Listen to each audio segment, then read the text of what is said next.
Ain't no rest for the wicked till we close our eyes for good. Hey guys, muddledmuppet here. How you doing? Before I get on to the main gist of the commentary, just a little bit about what we're doing here. This is a Dead is Dead series of Borderlands 2. Basically, what that means is these characters, if any of them dies, the whole team fails. We play it once a week on a Sunday, and we're going to keep on going until one of the characters dies and can't be revived. It's a really cool way of playing the game. It does, give it a different light, and it's good fun. How far we'll get through, we don't know. Borderlands 2 can be pretty unforgiving at times, so we'll just see how it goes.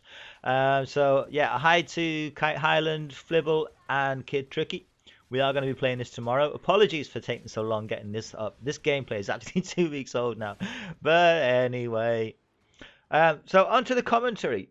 I had recently done a commentary on one of my games about the paranormal. That was in response to somebody else. And it was me basically saying, I don't believe in it. And through the comments that came through,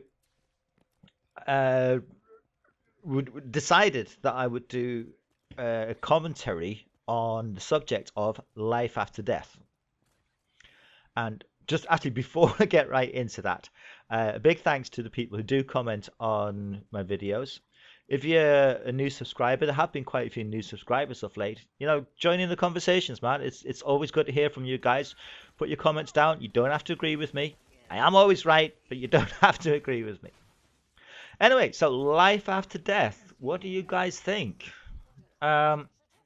Personally, I don't believe in it. And I'll try and explain why.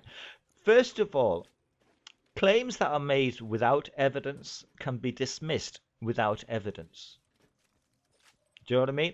So if I was to make a claim that I had met the Queen and I didn't have any photographs to back it up, no recorded conversation, absolutely no evidence, not even a train ticket to London, you'd be quite right to dismiss that claim without any evidence. So you don't need to find evidence for something to dismiss a claim. You need evidence to support a claim, not to dismiss it. I would go further and say extraordinary claims require extraordinary evidence. So by that I mean the bigger the claim, the more outlandish the claim, well, the more evidence it needs to support it. Somebody says to me, I had a burger yesterday from Burger King.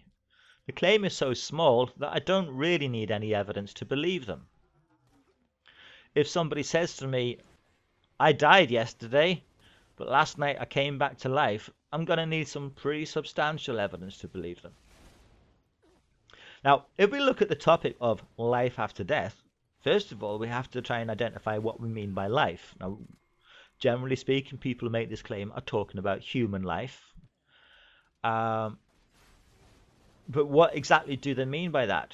Which part of them comes back? Now, they don't usually make a claim that a physical component comes back. Most people who believe in life after death don't actually believe in zombies. So when they're talking about life after death, they're talking about something different than the physical.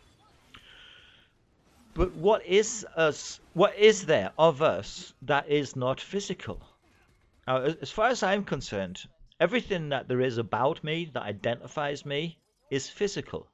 There's the obvious physical form, my height, my shape, my weight, my gorgeous looks, all that kind of stuff.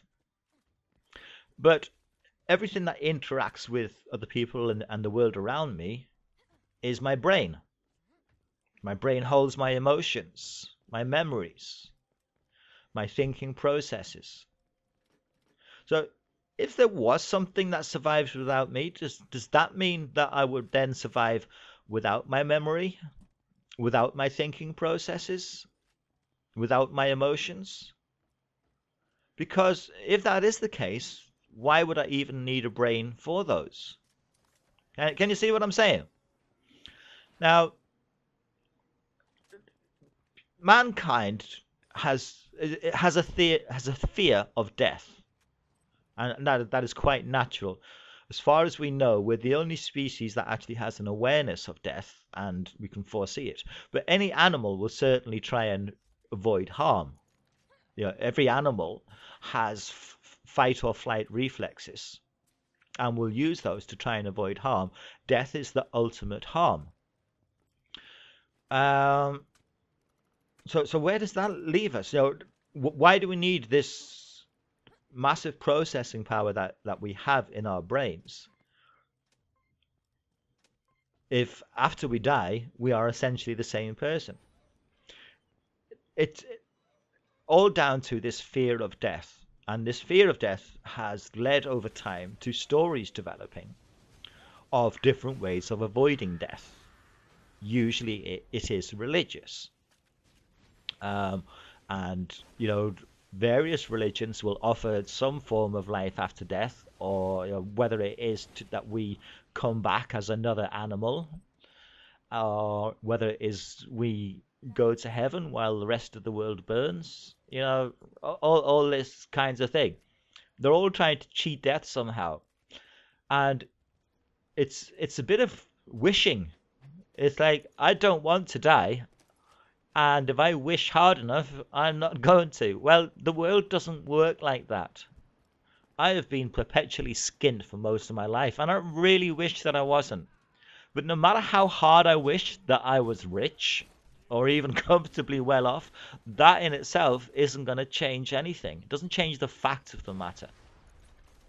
So while it is quite normal to be afraid of dying and afraid of not existing, it's not normal to try and make that a reality if that reality isn't real.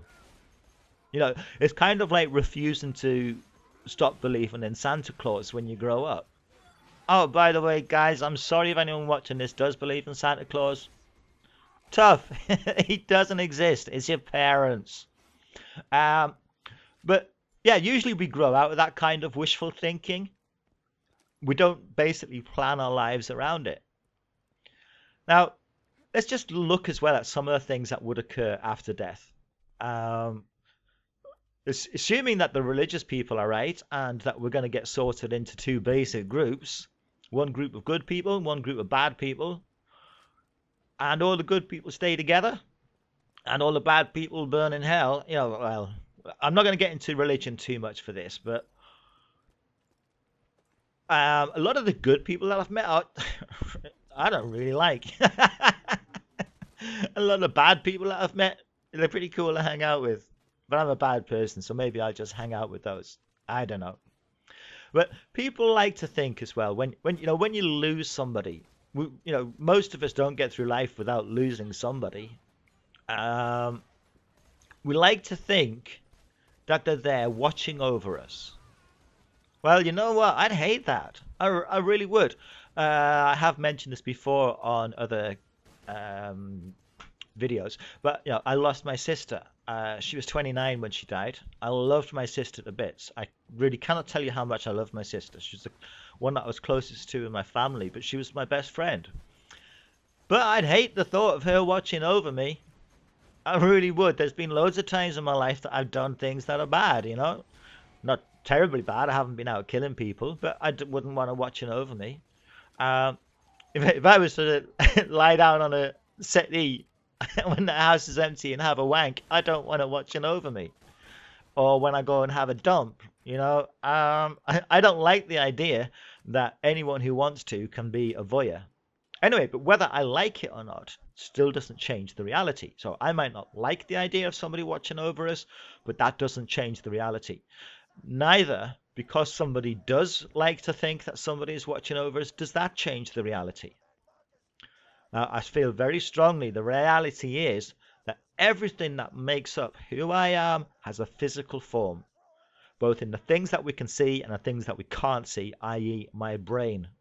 And once those die, that's it. There's nothing left.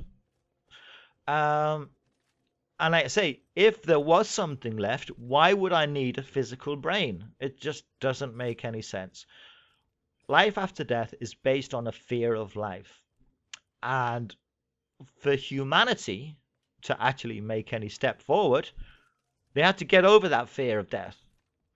Because at the minute, most of humanity is still obsessed with this fear of death, and they live their life as if there is a life after death. And this is, the basis of so many wars and ill treatment of other people.